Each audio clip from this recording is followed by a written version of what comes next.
Hey guys, welcome back. We are down to our last two sessions of our book on soul detox. We're looking at toxic relationships today. And that is something that all of us deal with in one way or another with coworkers or family members or friends or whatever.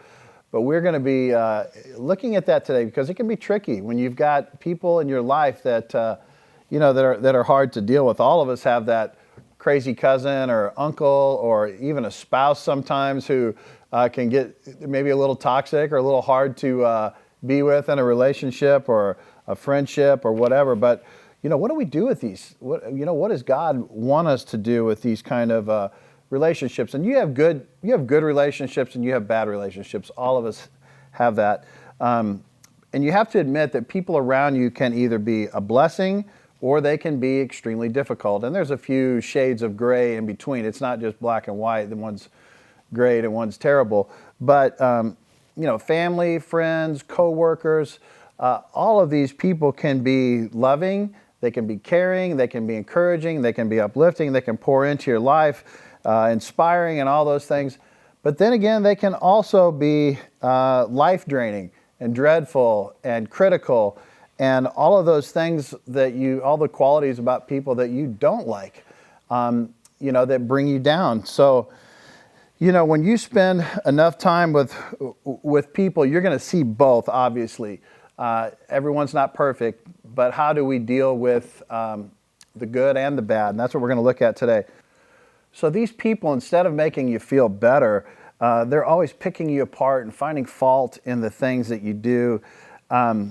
Rather than lifting you up, they're dragging you down, and they're finding things to be very critical about, or to, they will say they're doing it as constructive criticism, but the truth is, they're probably unhappy with themselves and they want to bring you down to their level. That's generally the case of what's going on. So some people can be helpful, some people are often very toxic. While it's true that others can't control you, they can certainly influence you.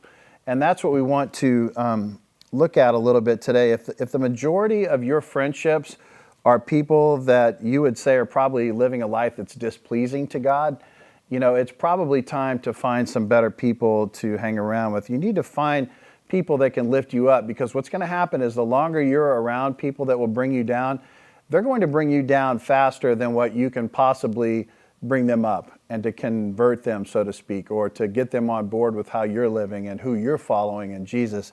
That takes longer, but it's easier for you to get brought down to their level, to be critical, to gossip, to start cussing, using language that they're using when you're around them.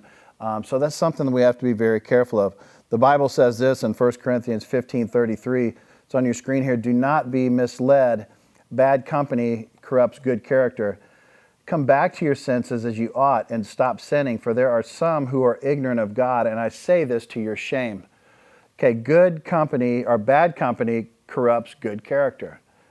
Our opening thing in the chapter here, this is another quote from George Washington, is also on your screen. It says, only associate with men of good quality if you esteem your own reputation, for it is better to be alone than to be in bad company. And I think that's completely right. And the father of our country had it right, General George Washington. Rather be alone than be with people that are going to bring you down. Paul had his own situations where he was with toxic people, and he had to deal with that. And he let this in his letter to 2 Timothy 2. He says this to Timothy, avoid godless chatter, because those who indulge in it will become more and more ungodly. So the more idle chatter, the more godless chatter that you have, the worse and worse a person's going to get. And don't think just because you're a Christian that you're not going to get caught up in idle, godless chatter, because it happens to the best of us. So be very careful of who you're associating with. The author here writes about 3 different types of critical type people or toxic people. He calls it the toxic trinity. Here's the first one, the chronic critics. The chronic critics are the ones that will criticize anything and everything. They find fault in anything. They come into, let's say for instance here, I'm at a church, they come into our worship service, the music's too loud. The music is not rock and roll enough for them. The sermon is too short. our pastor, talks too much about, I don't know, he tells too many stories about Africa or whatever, like in our case, our pastor is from Africa. Whatever the case is, they can find something to nitpick it. It's cold in here. We've had people that will sit outside until the music's over, then they'll come in because they don't like the music. We'll have some people that will go in early, only listen to the music, and then they'll leave, and then they'll complain about the preaching on the way out. We have that. You have that in your workplace. You have that at your home. You have that anywhere you go. There's going to be people that are going to find things to complain about. They're chronically negative, and they're going to drag you down one little negative comment at a time. Their gossip is also going to infect your opinion of others, right? So if you've got people around you that are gossiping, now all of a sudden you're thinking poorly about a person that you never even really had an opinion on before at all. Now you look at it and go, oh, maybe that's true. Maybe what that guy was saying was right. So we have to be very careful about that kind of person, the chronic critic. Okay, number 2, the second type of toxic person is the controller. Do you have anybody in your life who controls you or tries to control you? Okay, they want to make every decision for you. Okay, whether good or bad, they just feel like they have to manipulate every situation. Stay away from those kind of people. Okay, set boundaries with those kind of people for sure. Let them know you're not going to be controlled. Let them know that you're a strong person. You don't need to have somebody telling you what to do the whole time. For any of you men out there who are married to a firstborn child, okay, if your wife was a firstborn, chances are they're going to be a little bit opinionated. Maybe a little more controlling than if, say, you married the youngest sibling, in the family. I'm the youngest. I'm the youngest of 5. My wife is the oldest of 3. And I'm not saying she's controlling. I'm just saying she has her opinions, and I have my opinions, and we've worked that out after 26 years of being married. But that's just how some people naturally are. Okay, the last one is the tempter. These are people that will tempt you to do things that you know you shouldn't do. They're going to take you places that you know are probably not a good idea for you to go. They're the ones that are saying, hey, one more drink's not going to hurt anything. They're usually fun-loving about it, whatever. They're not trying to ruin your life, but oftentimes they're not on the same moral page and that have the same moral compass that you do. Be careful of the tempters, okay? But if you're becoming aware of a toxic relationship and you see that there's potential for that, don't panic, okay? There are some boundaries and some things you can set up. Jesus regularly set up boundaries in his ministry. He had 12 people that were close to him. He didn't let everybody close to him. And even Jesus, though he had like 12 guys around him, every now and then things would flare up that just weren't perfect with his guys, and he'd have to kind of set a boundary with them. For instance, Matthew 16:23, Jesus turned to Peter and said, "Get behind me, Satan. You're a stumbling block to me. You do not have in mind the concerns of God, but merely human concerns." So he turned to Peter and said, "Look, I'm not going to do what you said to do. I'm not going to even do what you suggested that we do because I know what's better." We also have to set up boundaries like that. So if someone's trying to coerce you into doing something that you shouldn't do, you got a toxic friendship, or you have a friendship you don't even recognize it's toxic. Sometimes when we're in the middle of friendships and relationships with people, we have a hard time seeing the so-called forest through the trees. We don't recognize sometimes some of the harmful things that they're trying to get us to do. But let's say you've got a friend of yours or a family member who wants to gossip, okay, and you're tired of it. You don't want to hear the gossip anymore. Just say, you know what, I don't want to do that anymore. Let's don't talk about other people. Let's talk about positive things. It's easy to do that without being judgmental. You don't have to call them a gossip. You don't have to say they're a sinful person. Just say, you know what, I don't really want to do that. I don't want to talk about that person anymore. If you've got a buddy who's always pointing out hot-looking girls to you, okay, just say, you know what, you're not helping things at all with me. Just stop. I see them. You don't have to point them out to me. I'm doing my best to not look at them. And then when you're sitting there doing one of those, you're not helping anything. Okay, so you just be straightforward with people. You're just say, I'm not going to go there. If they decide to live, a toxic lifestyle, then, and that's what we're going to talk about in a minute, maybe it's time to just cut them off. And, as harsh as that may sound, once you've established these kind of friendly boundaries and things and done this in the nice way, if this toxic person continues to abuse, to criticize you, to threaten you, whatever the case may be, there comes a time where you have got to just cut them off. And for the best interest for both of you, the right thing to protect yourself is oftentimes the very thing that you need to do. You need to cut that off immediately. But to be crystal clear here, we're not talking about divorce. When you've got a lifetime commitment and covenant to your wife or to your husband, let's honor that and don't consider disagreements or things that come up as toxic. Let's try to figure out a way to work through that with a Christian counselor or a pastor or somebody that can help you work on your marriage.